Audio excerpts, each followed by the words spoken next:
Now students देखिए, चाहे आप इन क्वेश्चंस को डायरेक्ट कर लीजिए और चाहे आप पूरा डिटेल में करिए, है ना।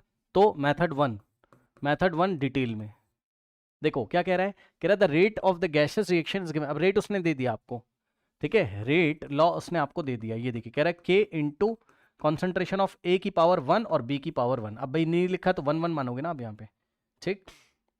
अब उसने हमसे क्या बोला है, कह रहा है कि if the volume of the reaction is suddenly reduce to 1/4। अब बताओ अगर वॉल्यूम 1/4 कर दिया है तो उसी कंटेनर में ए बी और बी भी, नहीं समझे, ए और बी रिएक्ट कर रहे हैं ना, ए और बी रिएक्ट कर रहे हैं ना, ठीक। तो उसी कंटेनर में ए बी है, उसी कंटेनर में बी भी है ना।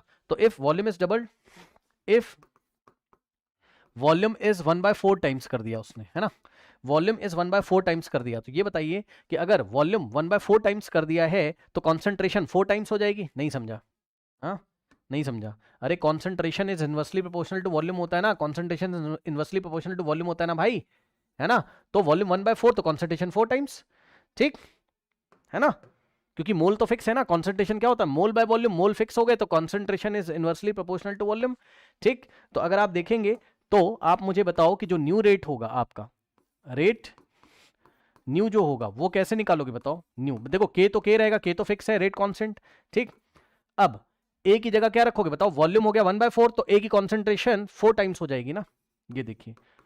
और बी की कॉन्सेंट्रेशन भी 4 टाइम्स हो जाएगी। नहीं समझा, अरे भैया उसी कंटेनर में ए है, उसी कंटेनर में बी है, तो दोनों के लिए वॉल्यूम चेंज हुआ है ना, दोनों वॉल्यूम का feel change,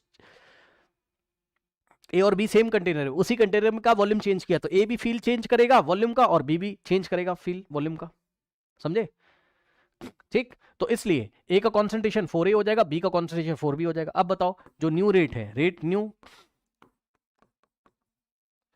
is equals to 4 4 जा 16 और के और कॉन्सेंट्रेशन ऑफ ए और कॉन्सेंट्रेशन ऑफ बी। और ये भी ध्यान रखें एग्जाम में, क्या पता आपको यहां अगर स्क्वायर दिया होता तो हम यहां स्क्वायर भी लिखते, समझे। तो 4 का स्क्वायर यहां से मिलता 16 4 द 64 टाइम्स आता, अभी तो 16 ही आया क्योंकि ऑर्डर ए के रिस्पेक्ट में भी 1 है और बी के रिस्पेक्ट में भी 1 है। क्या पता वो रेट लॉ ऐसा देता, बी का क्यूब कर दे, ओहो हो, बी का क्यूब कर देता, ए का क्यूब कर देता, कुछ भी कर सकता वो एग्जाम में, तो आपको इस अकॉर्डिंग संभालना पड़ेगा, ठीक है ना। ये हो गया। तो अगर आप देखोगे तो ए के रिस्पेक्ट में फर्स्ट ऑर्डर, बी के रिस्पेक्ट में फर्स्ट ऑर्डर है हमारे पास, है ना, करेक्ट। तो इस तरीके से, ठीक। तो यहां पर अगर आप ध्यान से चेक करेंगे तो इस क्वेश्चन को आप डायरेक्ट भी कर सकते हैं, तो डायरेक्ट मैं आपको करके दिखा देता हूं, डायरेक्ट अभी मैं आपको करके दिखा देता हूं। तो देखिए रेट न्यू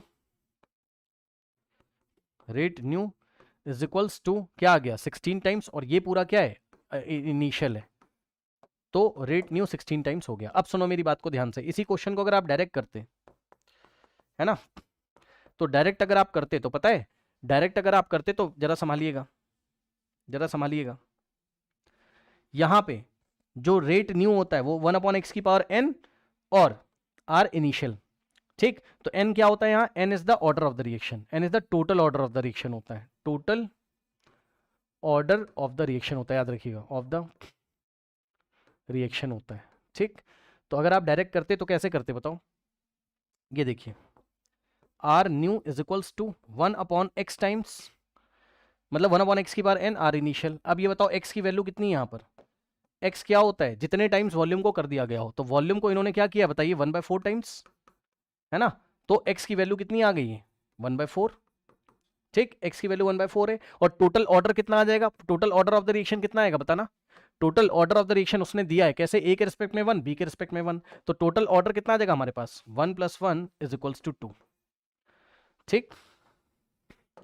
तो इसका मतलब क्या हो जाएगा यहां पर 1 अपॉन, अब जरा ध्यान दो, x की पावर n, तो x की जगह आप क्या रखोगे 1/4 और होल पावर 2 और इनटू में r इनिशियल, समझ गए। इसको सॉल्व करोगे 4 का स्क्वायर 16 ऊपर जाएगा, तो 16 टाइम्स, ऐसे करके हम डायरेक्ट फॉर्मूले से भी कर सकते हैं। कोई समस्या बताइए।